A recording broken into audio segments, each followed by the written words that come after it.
Hello and welcome to part 9 of this series entitled The Parent. Parents are the voting force that maintains and changes public schooling, drives and defeats its individual agendas, and has the final word on whether a child will be a student and how that study will take shape, whether to push, concede, or neglect. They are the intended target of all academic media and the prize of campaigners.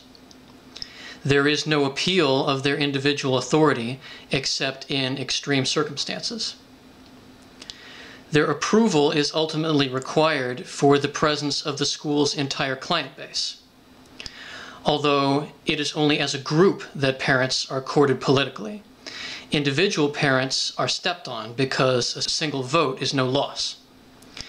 When this happens, the parent is getting a taste of what it's like to be a student.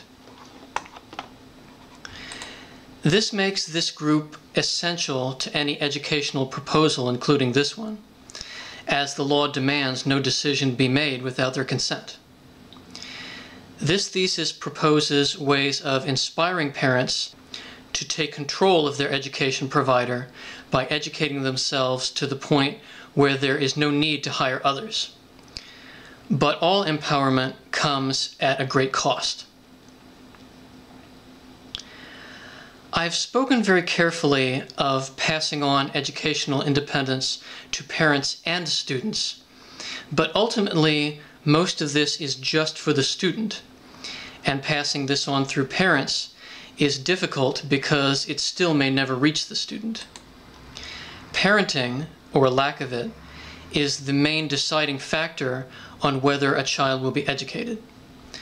There is no hope of calling for qualified teachers if there is not also a plan to compel good parents. An educational program isn't much use unless there is concern over what is occurring in the home.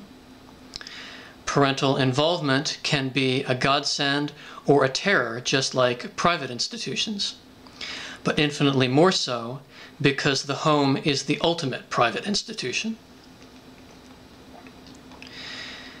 The immediate question some would ask is, what right do I have to tell parents their own business? Don't you have to be a parent to discuss the subject? I have known people my own age and younger and watched them transform into someone above scrutiny when they became a parent. And although I would never choose to raise a child in certain neighborhoods, there are families having many children there right now, and they too consider themselves above scrutiny. As long as the ability to breed is more of a virtue when we abstain, there are people who aren't parents that are better parents than some parents. But that doesn't answer the question. When you become a parent, it changes you, just as being married changes you. Things aren't the way you expected them to be. You may have to put aside your ideals for a while, cut short your lofty goals. You might end up too busy to decide where this is leading and other considerations. So I would say being a parent doesn't necessarily make one a better writer. This segment will be a hard summary of things academicians refuse to speak of. The responsibility, ethics, and accountability that actually qualify a parent to make decisions on a student's behalf. The entire educational spectrum can be divided into two categories: acts of compassion, which depend on the freedom to carry them out, and impediments. No one involved is immune from being afflicted by these obstructions, which range from a representative who cannot achieve a majority vote, to a teacher whose hands are tied in the classroom, to a student who cannot be helped because a parent forbids it, to a parent who knows of no other way because of influence they receive themselves, even if there are no visible shackles preventing them from being the most benevolent guardian ever. It is only the first of these two in which hope resides. Acts of compassion become the only incontestable measure of where a person's motives are. Some of these impediments can be removed, but parental authority can't. Therefore, we have to entreat parents to better themselves and their method. This is not intended to be an authority on parenting beyond how it applies to a student's welfare. Although a trend to improve parenting skill is certainly needed in this country far more than the improvement of students, as policy is simply to respect parents by ignoring what goes on in the home and deal with the aftermath when it's too late. Bringing a life into the world is a dangerous business, as costly as if it were your own. There is an absolute power that comes free with the ability to procreate, and the ability to talk cold turkey with parents about these things is as necessary as it is with teachers and administrators. Despite their importance to everything the education provider does, parents are being misled. Every forum and proposition, including this one, speaks of the responsibilities a school system has to the public. But like the student world itself, this is a farce.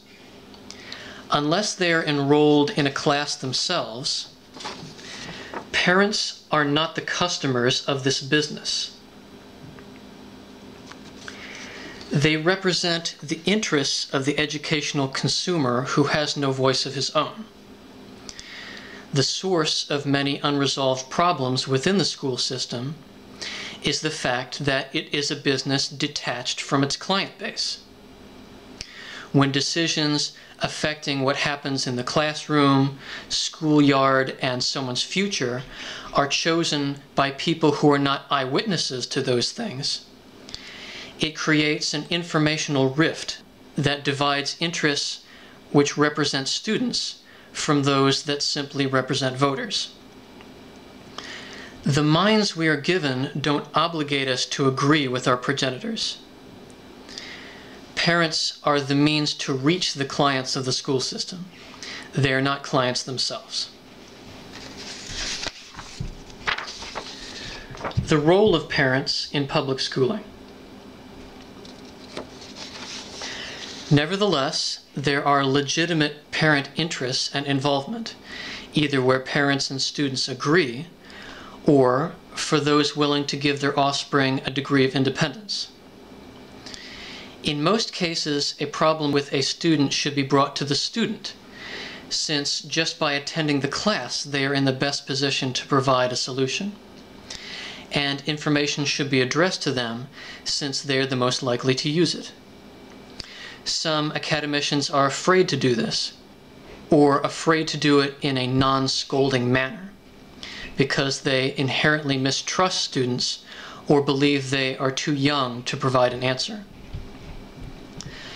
This is like saying someone who was an eyewitness to a crime should be excluded because a more mature person would make a better witness, or that someone is not mature enough to discuss their own life and some other person should do it for them. Respect is considered a necessity even toward the poorest and most destitute of people. There is no pre-qualifier or disqualifier for it. Ideally, problems should be brought to the student's attention in a respectful manner, regardless of how it will be received, simply because it is a good practice. To those who would say it goes both ways, students who give respect get respect, dealing with people who are underprivileged can be mistaken for disrespect if they are incapable of giving what you ask. Someone who shows courtesy towards students can't expect to receive equal courtesy in return because students are not equal. They have not had the time to prepare themselves. Ensuring their fair treatment is more important than finding a quick end to the day's problem. Parents and teachers are two groups that are constantly at odds because they view each other through assumptions rather than first-hand knowledge. Just as policy is based on the presumption that all teachers are good, it is also based on the notion that all parents are good. This mentality will have inherent problems in every school system where exceptions occur, which is to say, all of them. So how do you deal with the fact that parents contain bad apples among their ranks just as teachers do, and you don't know until you know? I'm not suggesting there is a consensus on what makes a good guardian or that they should be evaluated. It's simply an unknown, which our system forces us to let slide until something bad happens. But we can raise our awareness. A public service can't automatically trust them, and likewise, parents can't automatically trust the school system. One of the foundations of trust is that trust is not free. The safest path is to allow good parents to make themselves known as they become contributors. This is not assuming the worst about them, but simply treating them as human beings. No parent is perfect. They are ordinary people to whom life has given godlike authority over another human being. Shoes that no one is fully qualified to fill because of the life-scarring consequences a mistake can bring. It can be said that almost all problems in the human world are caused by the fact that we can create a life for our own purposes, or none at all.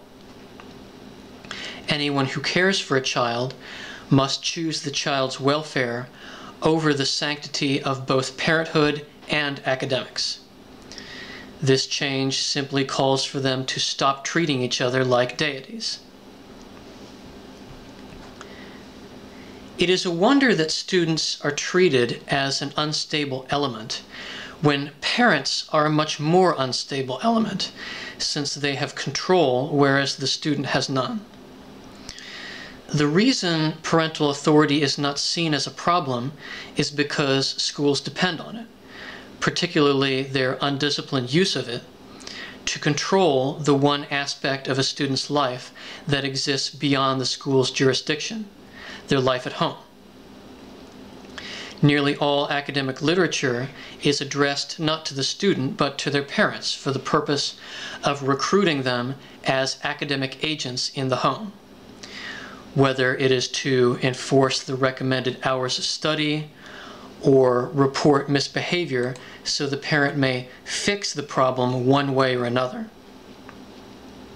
Punishment and intimidation, to whatever degree a parent deems suitable, is something academicians are well aware of as a tool, but turn a blind eye to the unlimited extent it may go. Some schools take this plan a step further by holding Inquisition-style student conferences, where the students' teachers gather to voice their complaints in front of both the student and the parent. This method creates double jeopardy. What possibility is there for a child to make their case, even if it is just a single statement of self-worth or self-identity? To outnumber a child so ridiculously is a bullying tactic akin to that of a gang. There are two parts to every student's life, that in school and that at home, and many are pummeled from both sides. Unfortunately, an ethical educator only has access to one. An institution may be the most ideal learning center in the country, but a young patron may still be tormented because of that unknown element within the home. Parents may remove their child from a bad school, but a teacher normally has no such option. If a student is mistreated at home or even has just minor dysfunction, school should be a haven for them by providing relief through escape. The best thing an educator can do is provide this haven in the event that any student may need it without having to identify themselves. Parents, in turn, should hold a school to the same criteria, a system of checks and balances ensuring that anyone who cares for the child's welfare is taking a good look into the other half of student life. But if the part of the student's life they consider to be their own is neither in the classroom nor at home, school must be as flexible a place as it can be to provide this. In short, if everyone involved spoke their minds and acted upon situations as they see them, there would be a war between parents and the school system. What we have then is an unresolved, unspoken, unequipped conflict. Likewise, there would be a war within the home. George Bernard Shaw's words, "A family is a tyranny ruled over by its weakest member," rather succinctly reveals the differences between people in any situation and the difficulty in getting along. A group that is not assembled by choice will disband unless there is some force keeping them there. This thinking should not lead one to demonize parents in general or intrude upon their rights, but appreciate the fact that no child chose to be there any more than they chose school. Parents are subject to influence and vice just like anyone else. The cure for this equation, and the means by which any society continues to function, is the presence of, shall we say, model citizens. People who act their minds, respect all humanity, and live an informed lifestyle bolster every human scenario they take part in, and likewise, their absence is hurtful to any situation. A venue in which authority is given to people without having to prove themselves soon becomes a competition for their approval. Spreading democracy in the home as well as at school ensures that students will be liberated from whatever mistreatment is plaguing them. Only then will true family values exist. Now that we have covered all of the individual aspects and groups involved in the academic process, my next chapter, The Reformer, will bring these conclusions together into a formula the citizen can put to use and its practical applications. Please stay tuned, and thanks for watching.